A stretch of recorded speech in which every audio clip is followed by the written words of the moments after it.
Selamat pagi, siang, atau sore.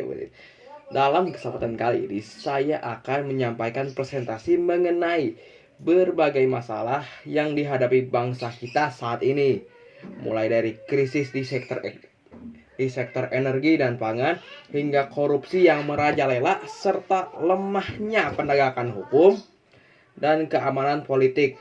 Meskipun banyak upaya telah dilakukan oleh pemerintah, masih banyak berbagai kekurangan yang harus segera diperbaiki demi kesejahteraan masyarakat dan kemajuan bangsa.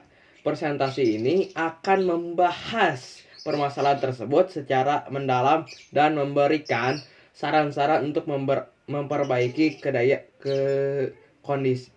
kondisi yang ada. Latar belakang dari presentasi ini adalah krisis ekonomi di sektor-sektor vital seperti energi, pangan, perikanan telah menciptakan kesenjangan yang besar antara kebijakan negara dan kesejahteraan rakyat.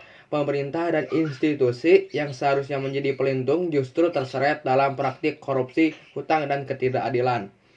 Data dari berbagai sektor menunjukkan bahwa walaupun masyarakat membayar secara tunai untuk kebutuhan dasar, keuntungan tidak kembali kepada masyarakat itu sendiri.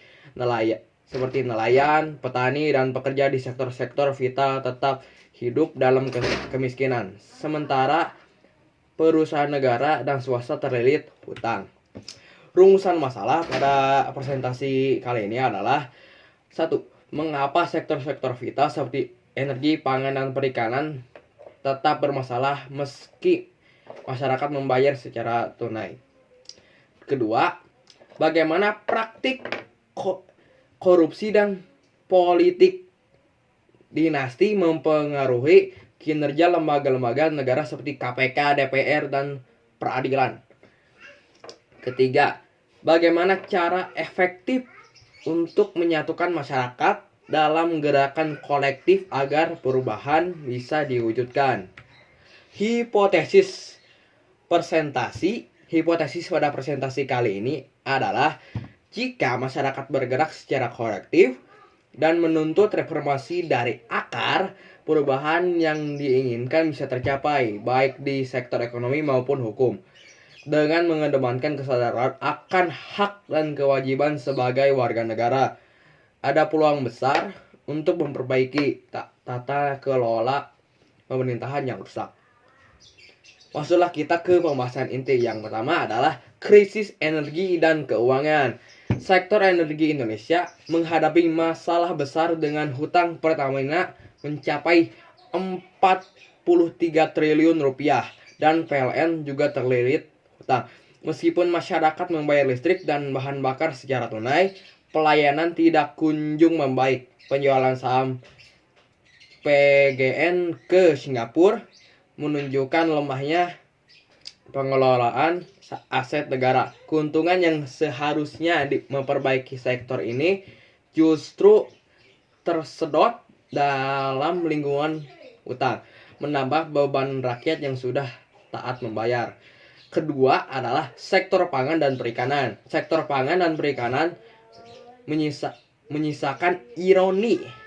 Harga beras mahal, namun petani tetap miskin.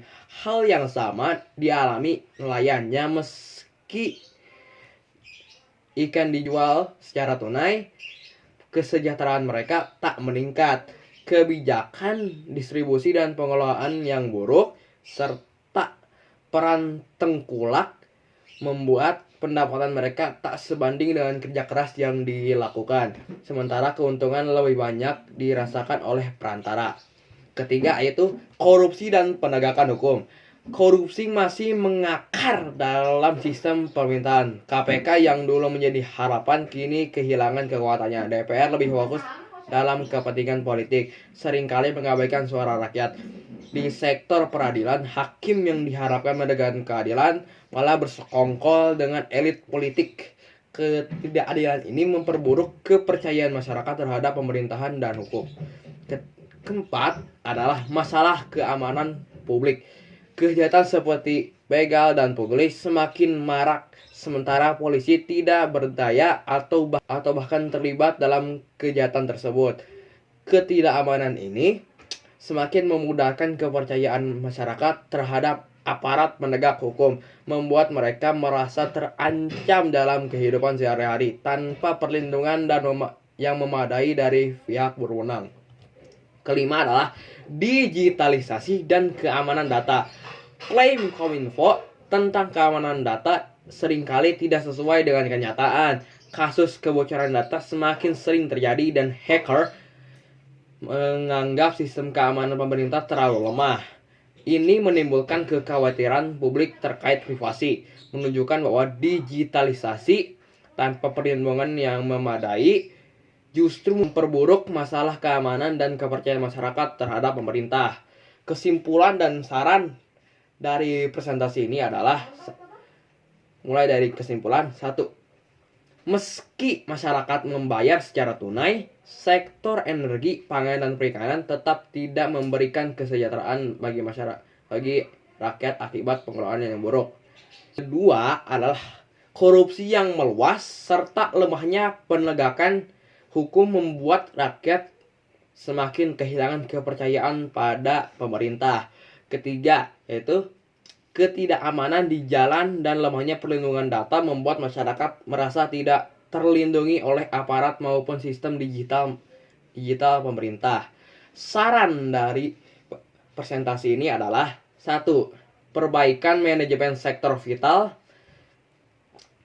Pemerintah perlu memperbaiki pengelolaan di sektor energi, pangan, dan perikanan agar keuntungan dapat dirasakan langsung oleh rakyat dan mengurangi ketergantungan pada hutang. Kedua, penguatan penegakan hukum. KPK, DPR, dan lembaga peradilan harus diperkuat untuk mengembalikan kepercayaan masyarakat dengan menegakkan hukum yang tegas dan tanpa pandang bulu. Ketiga, meningkatkan keamanan publik. Aparat keamanan yang perlu lebih efektif dalam menangani kejahatan jalanan dan praktik pungli, memastikan masyarakat merasa aman dalam kehidupan sehari-hari. Keempat, perbaiki keamanan data digital. Pemerintah harus segera memperbaiki sistem keamanan data untuk melindungi privasi masyarakat, sehingga kepercayaan terhadap digitalisasi dan layanan publik dapat terjaga. Sekian dari presentasi ini. Wassalamualaikum warahmatullahi wabarakatuh.